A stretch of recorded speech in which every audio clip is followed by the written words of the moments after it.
Saving Sophie, one mom's journey to find a cure using cannabis and cell therapy. After Tracy Ryan's daughter's brain tumor diagnosis at just 8.5 months old, she quickly learned of the few advancements in pediatric cancer treatments over the last 40 years. When the Ryans became a featured family in the Ricki Lake-produced Netflix documentary, Weed the People, they set off on a course to understand both cannabis as a medicine and how it worked with natural killer cells as a possible cancer therapy and preventative. Now, almost 9 years later, Tracy has launched her own immunotherapy company and has set a course towards human trials as she gets one step closer to a cure for Sophie. Co-founder and Chief Marketing Officer of NKore Biotherapeutics from the United States of America, Tracy Ryan.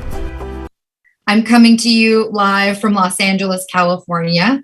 It is nighttime here. I understand that it's the morning there, so everyone has been enjoying the show so far. I want to start just by telling you a little bit about how my journey began and how I got to be where I am today. My daughter, Sophie, is the star of this story. She is this incredible, wonderful, beautiful little girl that has been the absolute joy of mine and my husband's lives. Sophie's journey is one that has been very long and very challenging, though. She has been through so much in her very few years on this planet, and it all began when she was only 8.5 months old.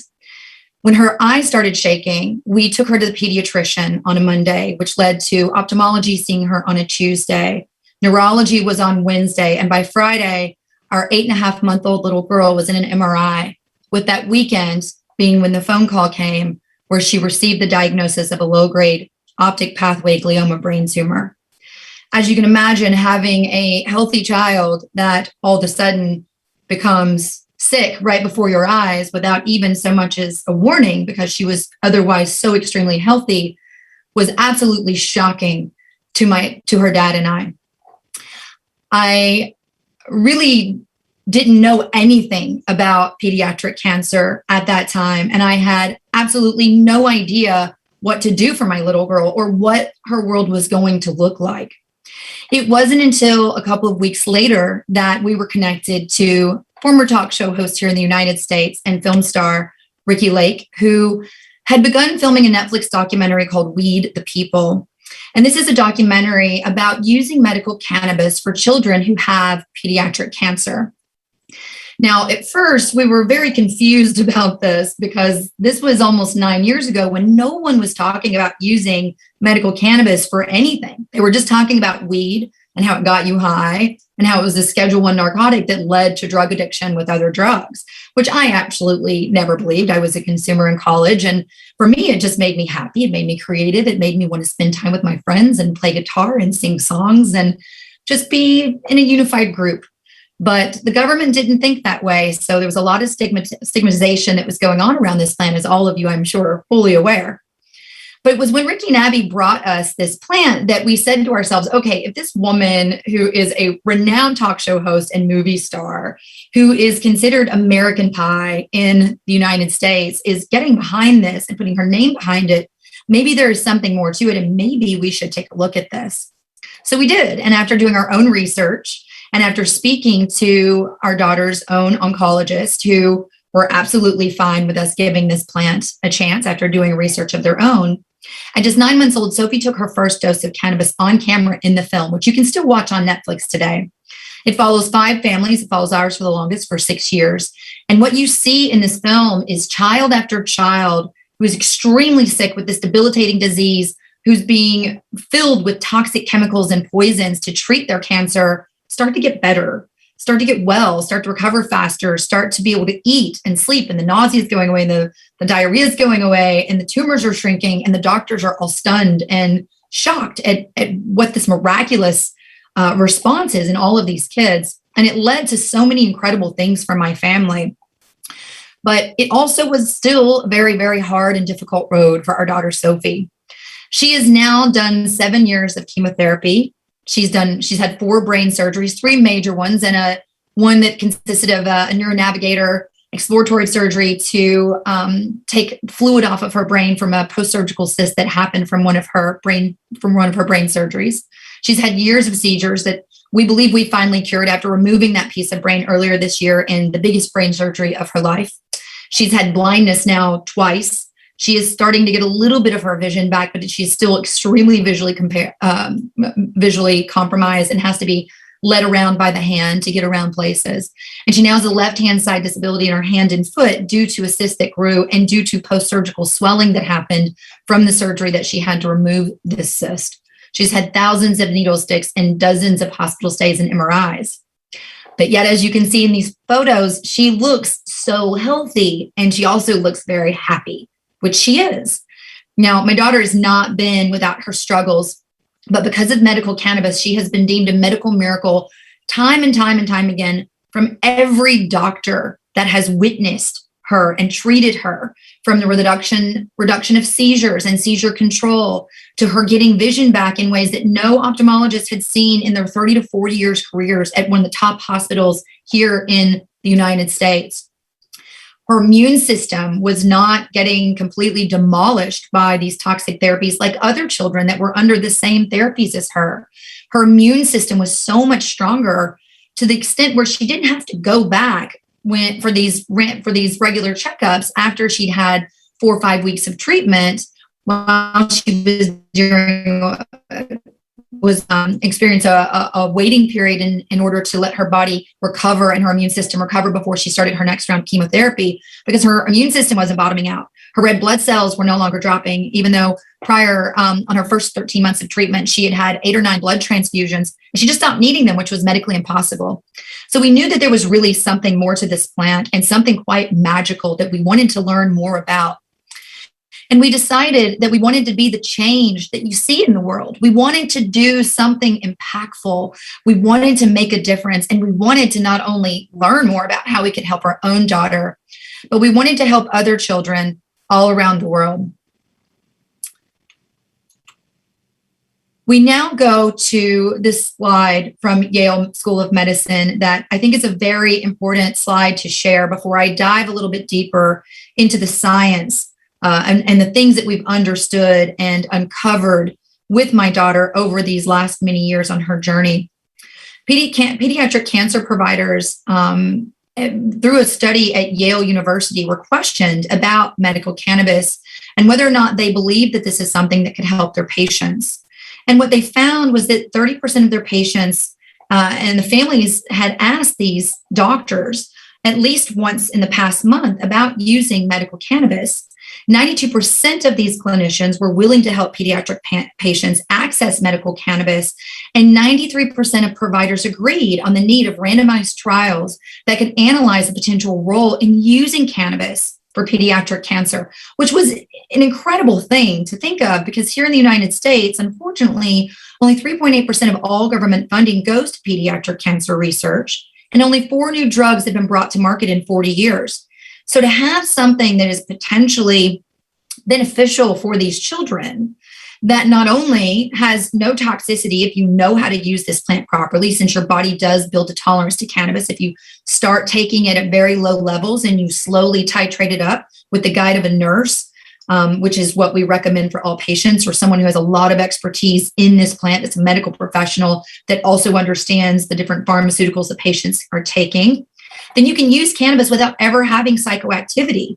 And that is really what our role has been through my former company, CannaKids, that was a medical cannabis tincture company here in California that has also helped guide patients all over the world. And it is that company that led me to the research that we're doing now with UCLA and the launch of my company, NKore Biotherapeutics, which is an immunotherapy company that I'll talk about a little bit more here shortly. One of the biggest things around cannabis and pediatrics has always been this question as to whether or not it's dangerous for children, and if it debilitates their ability to learn, and is it costing them IQ points? Is it slowing down their development or affecting them cognitively? And I really love this study that I have presented here for you in the screen that was done as far back as 2018, looking at the association of cannabis with cognitive function in adolescents and young adults. And I pulled a little excerpt that I thought was really important to share with you guys from this publication that says that abstinence of longer than 72 hours from cannabis use diminishes cognitive deficits and they're completely basically eradicated. If there's any cognitive responses at all or delays that you're seeing, which personally I never have in my child, these results indicated that previous cannabis studies of cannabis in youth may have been overstated, and that there really are no real fears around, and I'm not going to say real fears because we still need more research and we still need to know. But when it comes to cognitive delays in behavior, the study is systematically showing that they believe a lot of the studies from the past aren't actually accurate. And they believe that children can safely consume this medication, and any issues that you see will resolve very soon. 72 hours is about how long it takes for cannabis to completely clear the body. For example, my daughter, we once took her off cannabis when we were starting a new MEK inhibitor clinical trial with her. And in those 72 hours, it was basically almost exactly 72 hours, our daughter started having seizure activity again because she was having seizure due to her brain tumor. But using Keppra and cannabis alone, she was completely stabilized, and she might have one very tiny seizure once every 3 to 6 months. But without cannabis, and after 72 hours, she was having 10 seizures a day. So we quickly had to titrate her back up. And once we did that, her seizures resolved and went back to being stable. There's so many other incredible research papers that are available out there today. And Dr. Benjamin Kaplan has done an incredible job of curating all of these publications and sharing them on a drive that you can access through this URL that I have shared with you right here today.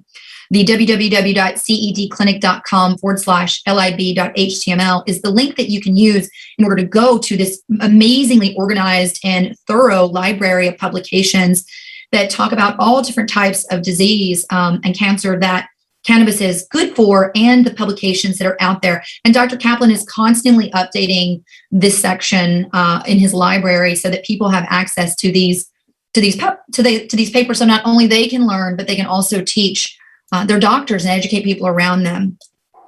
I really love this saying by Rob Salettin, who says people who are crazy enough to think they can change the world are the ones that do. And anyone who knows me knows I'm pretty crazy and don't have a lot of fear. I really, really believe in my heart of hearts that our daughter was born with this tumor for a very specific reason, and she was given to us as her parents for a very specific reason. And my entire family has come to believe that this is truly our mission and passion and purpose here in life and why we have breath. We believe that we were sent here to not only help cure our own daughter, but through her, we will be able to help so many more people around the world. And it's very exciting to say that the research that we've been doing at UCLA, we now can safely say there are many cancer patients' lives that we now believe we have absolutely saved because of the research that we have done and the research that we have gotten. This picture that you see here is actually Sophie's brain tumor.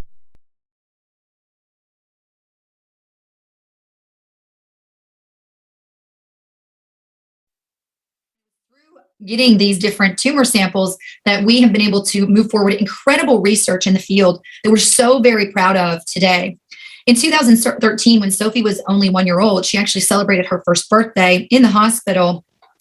I ended up taking this, unfortunately, it was dead tumor tissue, to Israel, to the Technion Institute, to Dr. Dede Miri, who is also in our documentary, We the People, so that we could look to see if we could do cannabinoid sensitivity testing on Sophie's tumor in order to figure out what cannabinoids would be best suited for her disease.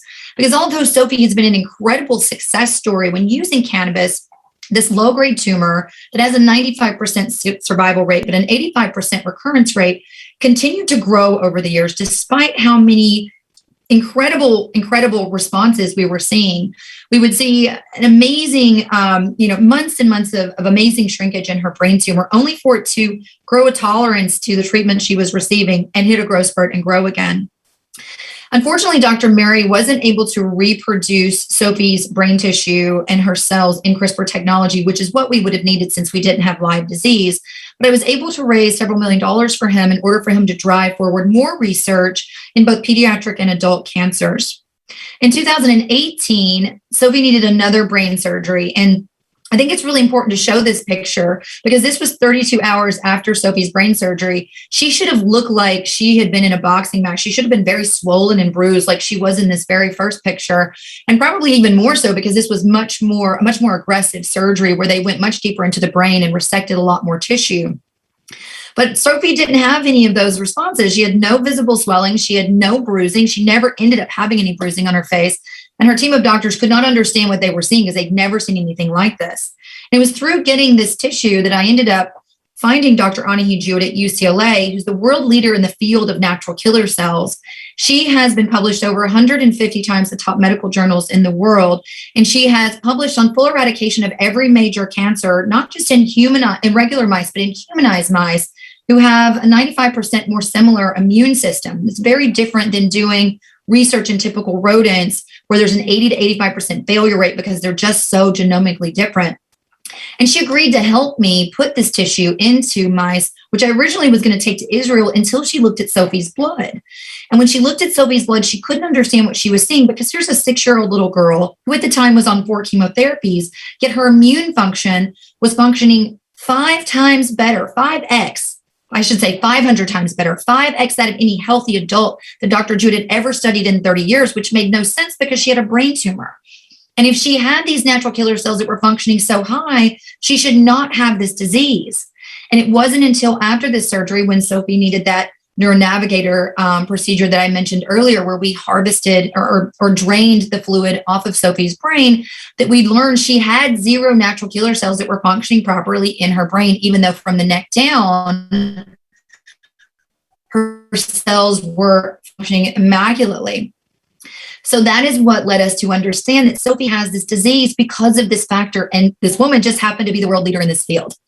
I don't think it's coincidence. I believe we were supposed to find each other, and now we were doing incredible work together. And I've now licensed a full suite of Dr. Jewett's patents that have over 30 years of research behind them. And we're now moving forward towards human trials using these supercharged natural killer cell therapies.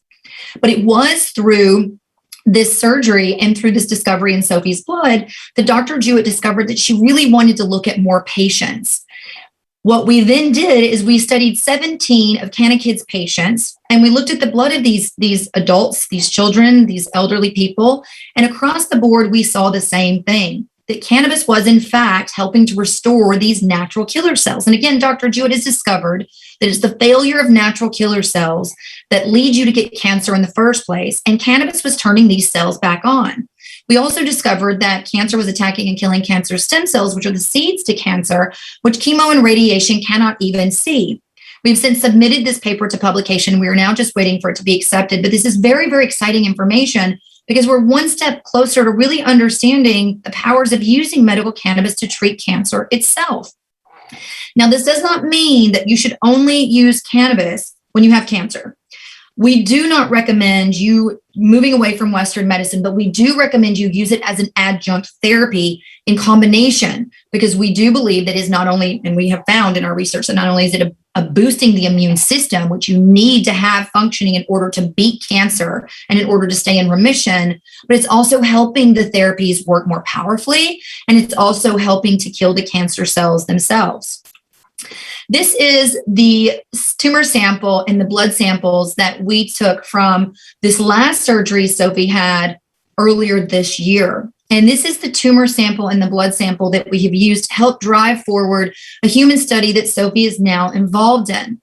There is a local organization called the Sroff Research Institute that has an immunotherapy much like my company, NKore's, but theirs doesn't require FDA approval. We're manipulating the cells, the natural killer cells, and we're supercharging them. We're not changing the DNA of the cells, but we are boosting them. And so therefore, we have to go through an FDA approval process in order to use them in human beings, which we are in the process of doing right now. We're working on what's called our pre-IND meeting for the FDA.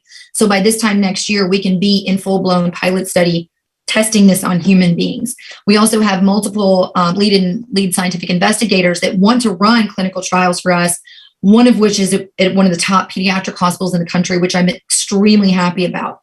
We are continuing to also, in parallel, move our cannabis research forward in our mouse models with hopes of developing a therapeutic that we can use as a combo therapy with these supercharged natural killer cells. And we're very excited about the results we're already starting to see with Sophie. Her immune function is absolutely through the roof. Her PBMC counts, which are her white blood count, cell count, a typical result would be 68 million. Sophie's is at 138 million. She originally had 3% NK cells in her peripheral blood from her arm. They're now at over 7%. and the cytotoxicity of her natural killer cells, which is their ability to kill cancer, have now skyrocketed. Sophie's continuing to stay on medical cannabis as well in order to boost immune function. And we are super excited for a scan that's coming up here on the 23rd, which we believe is going to start showing cell death in Sophie's disease.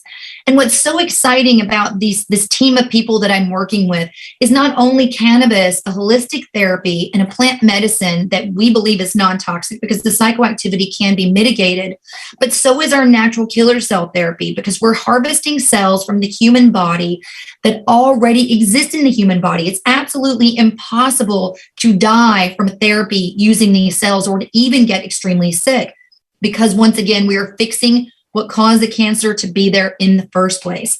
You're going to see some high fevers and some flu-like symptoms because that's the immune system boosting up. But in Sophie's treatment, she needed Tylenol. The fevers only lasted a few hours, and then she was back to normal activity.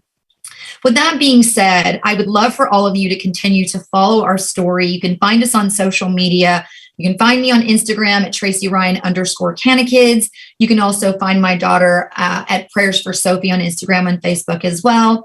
You can follow my website if you want to submit an email to us. We'll be starting to send out mass emails here in the future at NKore.com.